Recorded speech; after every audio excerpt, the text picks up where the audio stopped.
Number 10. Can Amy ice skate or not? The separation oscillation.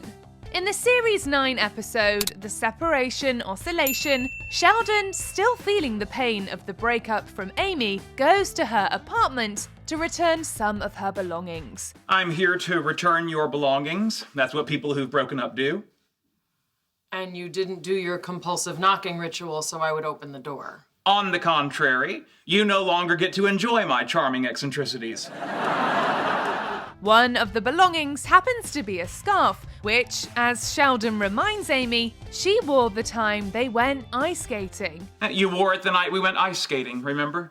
You mean the night that I went ice skating and you stood at the rail Googling the symptoms of hypothermia? We made one heck of a team, huh? Hold up, what does he mean, ice skating? As we learned in the previous season, Amy can't ice skate because of her brittle ankles. I actually can't go ice skating. I have unnaturally brittle ankles. Is there any part of your body that's normal? So, unless she was fighting through the pain the time she and Sheldon hit the ice, someone messed up on this one. The cold air will trigger Leonard's asthma, and it plays right into my well-known fear of getting flattened by a Zamboni. Now you're helping them find ways to make us miserable? I'm sorry, Leonard, I'm a problem solver. It's what I do. Number 9. Is it Bob or Wyatt? The maternal capacitance. She's my twin sister. She thinks she's funny, but frankly, I've never been able to see it. It's because you have no measurable sense of humor, Shelley. How exactly would one measure a sense of humor? A humormometer? We all understand how nicknames work, right? Raj's full name is Rajesh, Sheldon's mother and sister call him Shelley, and Penny's dad is named Wyatt, but everyone calls him Bob. I mean, my mom could have just said, Bob, get over it, she's a girl, move on. But she didn't, not one word. Wait, that last one doesn't make any sense. As far as we know, Bob isn't a nickname for Wyatt. And yet, in the Season 2 episode, The Maternal Capacitance, Penny refers to her father as Bob. Throughout the rest of the series run, Penny's father is named Wyatt. Yeah, okay, I think this ends the ex-boyfriend portion of our evening. Well, I'm just glad you finally found yourself a keeper. Thanks, Wyatt. I'm a keeper. It's like the writers decided to name the character Wyatt, having forgotten they'd used the name Bob one time. Well, that's very disappointing. Bye.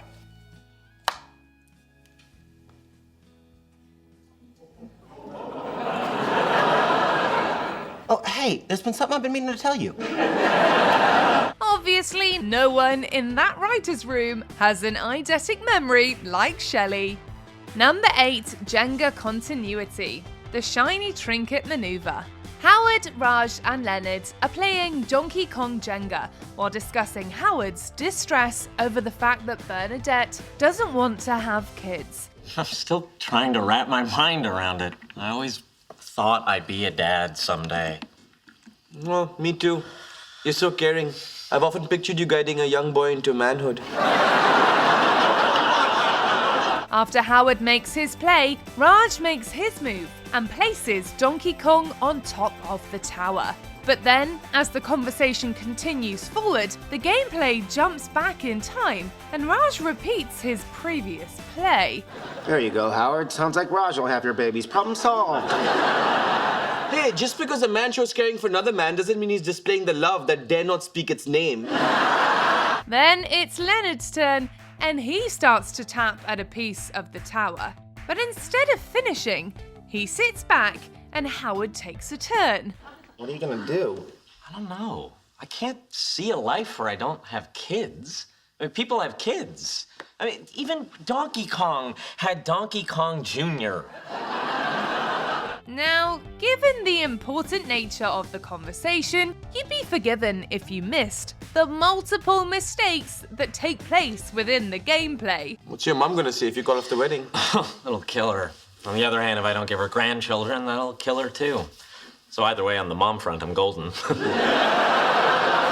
Unfortunately, it appears the continuity person on set missed them as well. Number 7. How do you spell restricted? The Hawking excitation. The Hawking excitation episode from season 5 is one of the series' best. Sheldon, I have a working understanding of physics. Yeah, good for you, and don't stop working on it. You still going to tell him about you-know-who? Yep. Still gonna introduce him? Not on your life. In the episode, Howard is working with Stephen Hawking, while a jealous Sheldon does everything he can to try and get Howard to introduce him to his idol.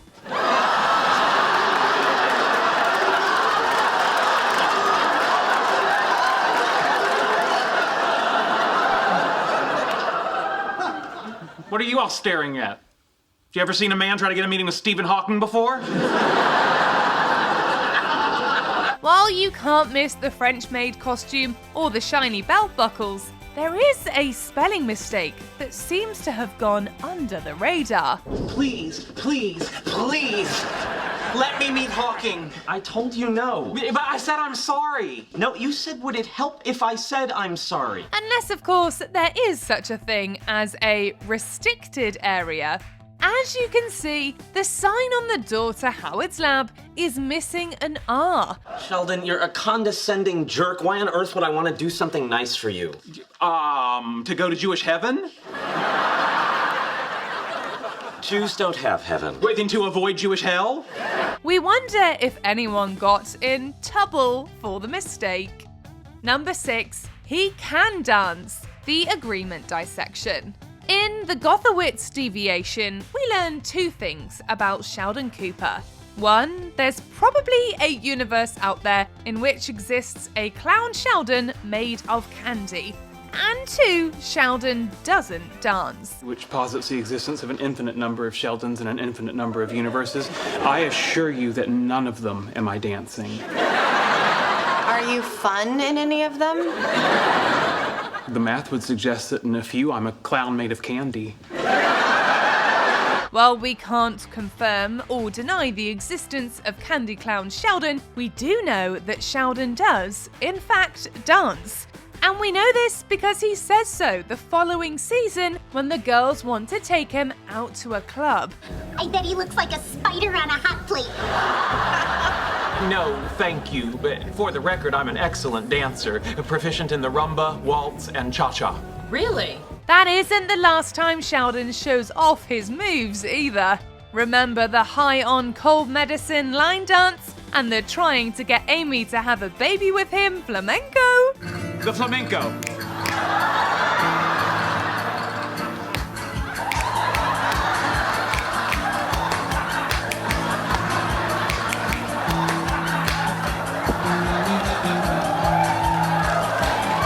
Number 5, the changing catcher. The first pitch insufficiency. Today's first pitch will be delivered to home plate by science. Ladies and gentlemen, boys and girls, I present to you a working prototype of the Mars rover!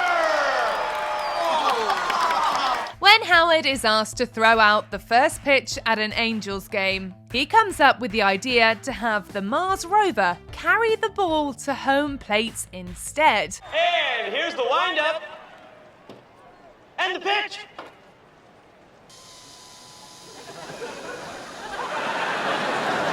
Or at least it seems like a great idea until he realizes how slow it moves. In fact, it moves so slowly it gives the catcher time to leave, run errands, and return to his position behind the plate before the rover is even halfway there.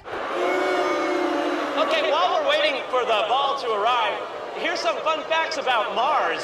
You suck, Wyatt! Okay, so that's probably not true, but it's the story we came up with to explain why the catcher behind the plate changes for the wide shot and returns to the original dude in the next shot.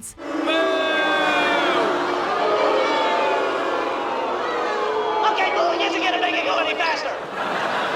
Notice the appearing and disappearing chest protector and mask. Number 4, dilated eyes. The hamburger postulate. Leslie Winkle is a brilliant woman who's smart enough to correct Sheldon's work. You did this? Yeah, I noticed it when I got up to get a glass of water, so I fixed it. Now you can show that quarks are asymptotically free at high energies. Pretty cool, huh? Cool? But as it turns out, her knowledge of physics doesn't translate to an understanding of how heroin affects people's pupils. When she initially proposes a physical encounter with Leonard, he seems to hesitate, causing her to wonder if it's because he has feelings for Penny. So how about it? Gee, Is it the waitress? Penny? What about her? Well, I thought I saw your pupils dilate when you looked at her, which, unless you're a heroin addict, points to sexual attraction. She postulates that the dilated pupils she noticed earlier when Penny was around either indicate sexual attraction or heroin addiction. It's a funny line, but it's also an inaccurate one. I did have a poppy seed bagel for breakfast, which could give a positive urine test for opiates, but certainly not dilate my pupils, so I guess there was no point in bringing it up. You see, heroin actually has the opposite effect on pupils, causing them to get very small rather than dilate. In case you were wondering, she was right about dilated pupils indicating sexual attraction, though. I thought you weren't interested in me. That was before I saw you handling that beautiful piece of wood between your legs. You mean my cello? No, I mean the obvious crude double entendre. I'm seducing you. Number 3, Sheldon can't spell. The cruciferous vegetable amplification. The equation Leslie fixed in season 1 wasn't the last time there was a mistake on Dr. Cooper's whiteboard. Hold on. What? Who told you you could touch my board? No one? Yeah, I don't come into your house and touch your board. There are no incorrect equations on my board. Although the oopsie in season 4 isn't a complex physics equation, but rather a very simple spelling error. In the cruciferous vegetable amplification, Sheldon is trying to figure out when he's going to die, in the hope that he can live long enough to make it to the singularity. At best, I have 60 years left. How long, huh? 60 only takes me to here. I need to get to here. What's there? The earliest estimate of the singularity. While we can't tell you if the equations are correct, we'll assume that they are. You don't have to be a genius to see that the word fusion is spelled wrong, with an H thrown in there. So you're upset about missing out on becoming some sort of freakish, self-aware robot? By this much. We're surprised no one noticed the mistake, especially former Spelling Bee champion Leonard. Who won? Oh, well, she thought she had me with a positura, but I shut that down expeditiously. EXPEDITIOUSLY, expeditiously. Number 2, shirt becomes socks. The bad fish paradigm. When it comes to laundry, most of us have probably experienced losing socks in the wash. Do you think that if Leonard and I keep dating, he'll eventually get bored with me?